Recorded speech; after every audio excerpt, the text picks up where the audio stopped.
नमस्ते दोस्तों, welcome to top stock research, one stop shop for all your analytical need. Valuation ratio में हमने पिछले वीडियो में देखा पी रेशो और उसे कुछ एग्जांपल के साथ जानने की कोशिश की। आज हम ईपीएस यानी अर्निंग पर शेयर के बारे में बात करेंगे। इसमें मुख्य रूप से शामिल होगा ईपीएस क्या है, ईपीएस के प्रकार, फॉर्मूला, डेफिनेशन और कुछ एग्जाम्पल। ईपीएस का अर्थ होता है अर्निंग पर शेयर। जैसे नाम से ही पता चल रहा है, यह रेशो कंपनी का एक शेयर के पीछे की अर्निंग्स बताता है। ईपीएस हमें बताता है कि पर्टिकुलर पीरियड में कंपनी ने एक शेयर पर कितना प्रॉफिट कमाती है। ईपीएस का डेफिनेशन है, EPS is a valuation metrics measure how much money company makes on its per share basis. उसका फॉर्मूला है net income divided by weighted shares outstanding. Weighted share outstanding मतलब यह रेशो कंपनी के shares में होने वाले changes को adjust करके निकाला जाता है। और नेट इनकम कंपनी के टोटल रेवेन्यू में से total expenses, depreciation, tax expenses minus करने के बाद निकाला जाता है। आपने अभी तक ईपीएस का मीनिंग तो समझ लिया, लेकिन उसका कोई मतलब नहीं रह जाता जब तक आप ईपीएस का सही यूज करना नहीं सीख लेते। ईपीएस का सीधा संबंध कंपनी के प्रॉफिट कमाने से होता है। अगर आप मात्र एक वर्ष का ईपीएस देखकर किसी भी कंपनी में निवेश करना चाहते हैं तो वो फैसला आपके लिए गलत हो सकता है। किसी भी कंपनी का एक वर्ष का ईपीएस उस पर्टिकुलर ईयर के प्रॉफिट की छवि दर्शाता है। इसलिए कंपनी का हिस्टोरिकल ईपीएस देखना चाहिए, जैसे कि 3 वर्ष का या फिर 5 वर्ष का ईपीएस। इससे आप कंपनी के वास्तविक स्थिति का पता लगा सकते हैं। अगर कोई कंपनी निरंतर रूप से अपना प्रॉफिट को बढ़ा रही है तो उसका ईपीएस भी निरंतर रूप से बढ़ते जाएगा। जो कंपनी अपने ईपीएस को लगातार बढ़ा रही है वह कंपनी निवेश करने के लिए एक अच्छा विकल्प हो सकती है। वही दूसरी ओर यदि किसी कंपनी का ईपीएस वर्ष दर वर्ष गिर रहा है तो यह कंपनी के लिए खतरे की घंटा हो सकती है। पी रेशियो और ईपीएस को साथ में प्रयोग करके स्टॉक के वैल्यूएशन का अनुमान लगाया जा सकता है। पी रेशियो जहां हमें स्टॉक सस्ता है या महंगा है इसका अनुमान देता है, यह ईपीएस के सहायता से निकाला जाता है। यदि आपको पी रेशो के बारे में अधिक जानकारी चाहिए तो हमारा पिछला वीडियो जरूर देखिए, उसका लिंक हमने डिस्क्रिप्शन बॉक्स में दे दिया है। ईपीएस के कई प्रकार होते हैं, जैसे कि ईपीएस टीटीएम। यह ईपीएस पिछले 12 महीने के अर्निंग के आधार पर निकाला जाता है। यह आपको कंपनी के पिछले 12 महीने के प्रॉफिट का अनुमान देता है। ईपीएस एमआरक्यू कंपनी के पिछले लास्ट क्वार्टर के अर्निंग के आधार पर निकाला जाता है। और फाइनेंशियल ईपीएस, यह ईपीएस कंपनी के फाइनेंशियल पीरियड के अर्निंग के आधार पर निकाला जाता है। अब हम देखना चाहते हैं कि निफ्टी 50 के स्टॉक्स का ईपीएस क्या है। इसके लिए आपको किसी एनालिसिस टूल का यूज करना होगा। मैं टॉप स्टॉक रिसर्च टूल का यूज करूंगा। आप किसी भी आपकी पसंद का टूल यूज कर सकते हैं। यदि आपको टॉप स्टॉक रिसर्च का टूल यूज करना है तो आपको सर्च करना है www.topstockresearch.com। देन उस पे आने के बाद आपको लॉगिन कर लेना है।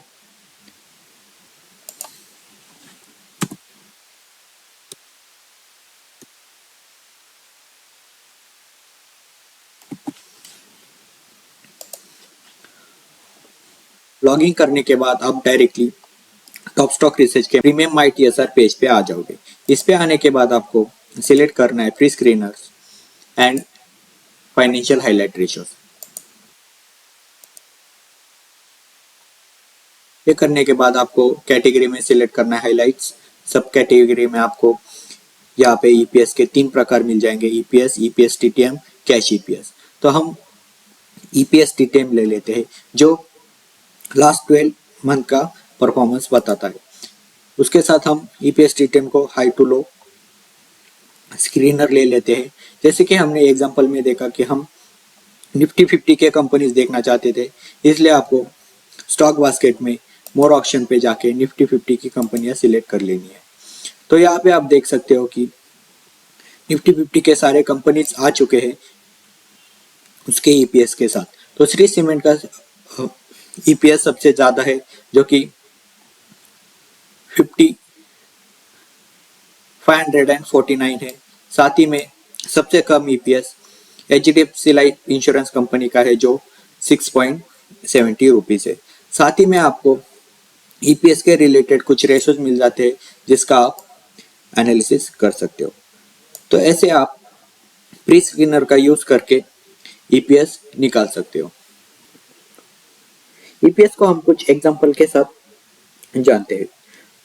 पहला एग्जांपल है positive EPS. EPS directly company के प्रॉफिट के साथ जुड़ा होता है। पॉजिटिव ईपीएस कंपनी का प्रॉफिट पॉजिटिव बताता है। इसे हम एक एग्जांपल के साथ समझ लेते हैं। उसके लिए आपको जाना है my equity analysis financial page. यहाँ पे जाने के बाद हम एक कंपनी सिलेक्ट कर लेते हैं जैसे कि रिलायंस इंडस्ट्रीज।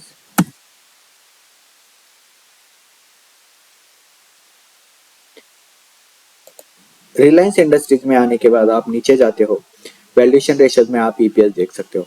रिलायंस इंडस्ट्रीज का ईपीएस 92 रुपीज दिखा रहा है। यहाँ पे क्लिक करने के बाद आपको ईपीएस का डिटेल पेज ओपन हो जाएगा। जैसे कि हम देख सकते हैं कि लेटेस्ट फाइनेंशियल ईयर का ईपीएस 92% है और पिछले साल का ईपीएस 76 था। उसका 20% से इस साल कंपनी ने ईपीएस में ग्रोथ किया है। साथ ही साथ हम ट्रेलिंग 12 मंथ का ईपीएस देख सकते हैं, वो 101 रुपीज है। तो यह दर्शाता है कि कंपनी लास्ट 12 मंथ में अच्छा परफॉर्म कर रही है और कंपनी का लास्ट क्वार्टर का एक क्वार्टर का ईपीएस 26 रुपीज है। इसी के साथ आपको बेसिक कंपनी के एनालिसिस मिल जाता है और साथ ही में ईपीएस के रिलेटेड अदर इंफॉर्मेशन मिल जाती है जैसे कि डेफिनेशन, ईपीएस का फॉर्मूला, ईपीएस का स्क्रीनर, साथ ही में ईपीएस के साथ कौन से रेशोज देखने चाहिए और साथ ही में वैल्यू इंडेक्स भी मिल जाता है जो कंपनी की ओवरऑल वैल्यूएशन बताने में आपको मदद करता है। साथ ही में आप यहाँ पे ईपीएस का हिस्टोरिकल डेटा भी देख सकते हो। तो यहाँ पे दिखता है कि कंपनी ने लास्ट 4 साल में ईपीएस ग्रो किया है और वो बढ़ता ही जा रहा है। तो आप यहाँ पे ग्राफिक फॉर्मेट में भी देख सकते हो। तो कंपनी का ईपीएस 2019 से लेके 2020 तक बढ़ता ही जा रहा है। इस तरह आप एक इंडिविजुअल ईपीएस का एनालिसिस इस पेज के आधार पर कर सकते हो। अगला एग्जांपल देखते हैं negative EPS. Negative EPS company का प्रॉफिट नेगेटिव होने की वजह से आता है। नेगेटिव ईपीएस की कोई वैल्यू नहीं होती। इस वजह से ज्यादातर इन्वेस्टर ईपीएस का हिस्टोरिकल परफॉर्मेंस देखना पसंद करते हैं और उसके आधार पर कंपनी का मूल्यांकन करते हैं। यदि किसी कंपनी का ईपीएस नेगेटिव है तो कंपनी का हिस्टोरिकल परफॉर्मेंस देखना जरूरी होता है। अगले तो एग्जांपल हम एक साथ देखते हैं, sudden gain in EPS and sudden fall in EPS. Sudden gain in EPS होने का मुख्य कारण है नेट इनकम में अचानक से बढ़ोतरी होना और सडन फॉल इन ईपीएस होने का मुख्य कारण है नेट इनकम में अचानक से डिक्रीज होना। इसके पीछे के कई सारे रीजन हो सकते हैं जैसे कि सडन गेन इन ईपीएस में कंपनी को भारी मात्रा में अदर इनकम होना, एसेट सेल करके कंपनी की इनकम बढ़ना या फिर डिसकंटिन्यूड बिजनेस से कंपनी को इनकम प्राप्त होना। इसे हम डिटेल में जानने के लिए एनालिसिस टूल की सहायता लेते हैं। यहाँ पे हम कस्टम स्क्रीनर में जाते हैं और डू इट योरसेल्फ। उसमें जाने के बाद हम फाइनेंशियल हाईलाइट रेशियो सिलेक्ट कर लेते हैं। देन हम देखते हैं सडन गेन इन ईपीएस। इसके लिए हमें वैल्यूएशन में 1 year growth EPS and then हम डालते हैं 40% and above growth. Run screener करने के बाद यहाँ पे सारे ईपीएस मिल जाएंगे जो 40% और ज्यादा से गेन किए हैं। यहाँ हम देखते हैं अदानी ग्रीन एनर्जी का ईपीएस 100% से बड़ा है। तो हम देखते हैं कि उसके पीछे का रीजन क्या है। इसके लिए हम क्लिक करते हैं अदानी ग्रीन एनर्जी पे और हम यहाँ पे डायरेक्टली उसके फाइनेंशियल स्टेटमेंट पे आ जाएंगे। फाइनेंशियल स्टेटमेंट के आने के बाद हम देखते हैं कि कंपनी का टोटल रेवेन्यू बड़ा है, साथ ही में उसके ईबिटा भी बड़ा है और उसका ईपीएस भी बढ़ा है। तो हम इसे परसेंटेज में देखने के लिए CAGR पे जाते तो उसका टोटल रेवेन्यू 64% से बढ़ा है और नेट इनकम 134% से बढ़ा है। तो यही कारण है कि कंपनी का नेट इनकम बढ़ने के कारण कंपनी का ईपीएस भी बढ़ा है। तो इस प्रकार आप कंपनी का ईपीएस का एनालिसिस कस्टम स्क्रीनर का यूज करके भी कर सकते हो। अब तक हमने ईपीएस क्या होता है, ईपीएस का फॉर्मूला, डेफिनेशन और उसका इंटरप्रिटेशन देखा। साथ ही में EPS top stock research tool का यूज करके कैसे स्क्रीन करना है और उसका ब्रीफ एनालिसिस कैसे करना है ये देखा।